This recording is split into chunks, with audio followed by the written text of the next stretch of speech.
La pomme a connu plusieurs vies parallèles en tant que symbole. Elle est devenue entre autres celui associé aux enseignants, à l'école, aux apprentissages à travers le monde depuis plusieurs décennies. Si on tente de retourner aux origines pour découvrir d'où vient ce lien, on ne trouve que très peu d'informations. Était-ce un présent traditionnel sain et peu coûteux offert à l'enseignante, ou encore un simple cadeau de subsistance puisqu'elle était peu payée? La pomme constituait-elle un signe de reconnaissance, une marque d'affection? Était-ce parce qu'elle se transportait facilement de la maison à l'école? Est-ce qu'elle est restée dans les annales puisque Newton l'a utilisée pour enseigner la gravité? Aujourd'hui, il devient de plus en plus évident que la pomme et le système scolaire n'ont plus de relation. On ne peut pas affirmer que l'école est plus saine que la pomme ou que la pomme est plus saine que l'école. Les enseignants sont eux-mêmes en survie, tout comme les enfants qui s'y trouvent. La reconnaissance, les marques d'affection sont devenues plutôt rares. Désormais, l'enseignant apporte lui-même sa pomme. Il serait donc grand temps de changer le symbole de l'éducation. Avec 8 problèmes majeurs qui constituent la déséducation, je me suis arrêté sur l'araignée et ses 8 pattes. Après avoir lu sur le sujet, je me suis rendu compte qu'elle n'est pas uniquement synonyme de déchéance, de mort et de destruction, ce qui en quelque sorte colle quand même bien à ce qui découle du système scolaire. L'araignée se révèle à être aussi, pour certaines cultures, un emblème de création, de liberté et d'élévation de l'âme. Afin de comprendre ce que je m'apprête à partager avec vous, il est nécessaire de retourner 7 ans en arrière. À l'âge de 17 ans, il a fallu que je fasse un choix de carrière. Est-ce que je poursuivais mes études en cinéma ou est-ce que je bifurquais en éducation? Et finalement, j'ai pris la décision d'être enseignant. Mais était-ce vraiment la bonne?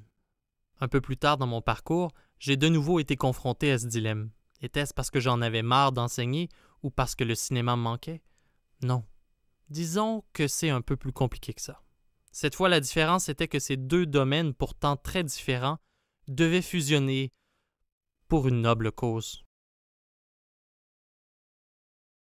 Je m'appelle Mathieu Côté-Desjardins et je vais vous expliquer dans quoi je me suis enfoncé.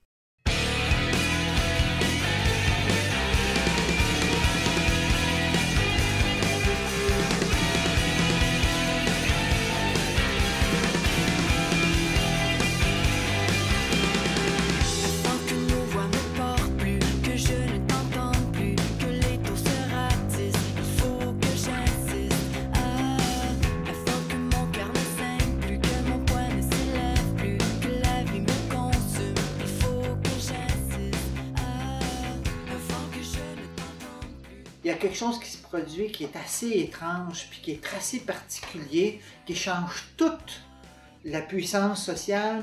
C'est lorsqu'on se rend compte qu'on est presque seul à ressentir que ça ne va plus. Imaginez-vous que vous vous promenez et puis que vous voyez que le feu est pris dans une école.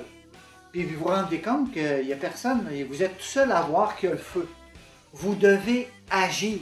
Même si personne n'agit, puis même au contraire, parce que personne n'agit, vous avez une raison de plus pour agir.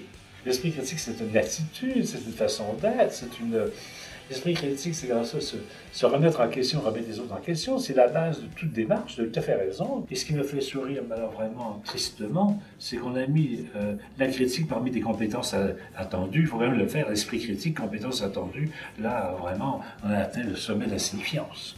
Défendre un système de valeurs, ça demande du courage. Selon moi, on ne peut pas avancer sans accepter des pensées différentes. C'est ça qui nous mobilise, c'est ça qui nous oblige à aller plus loin, à clarifier notre discours. On a peur de débattre parce qu'on a peur de, je sais pas quoi, mais on a peur de, je sais pas pourquoi, d'y perdre un peu de nous-mêmes ou d'y perdre de notre identité. Mais ce qu'on comprend mal, c'est que c'est un peu justement dans le débat, dans l'épreuve entre guillemets, l'épreuve au sens presque littéral du terme, qu'on se construit en fin de compte. Il faut accepter que des gens ne soient pas d'accord avec nous, au départ. Et je sais cette phrase de Voltaire, que je répète de mémoire évidemment, je ne suis pas d'accord avec vous, mais je me battrai jusqu'au bout pour qu'on vous entende. En somme, c'est ça qu'il a voulu dire. J'adhère à cette idée-là.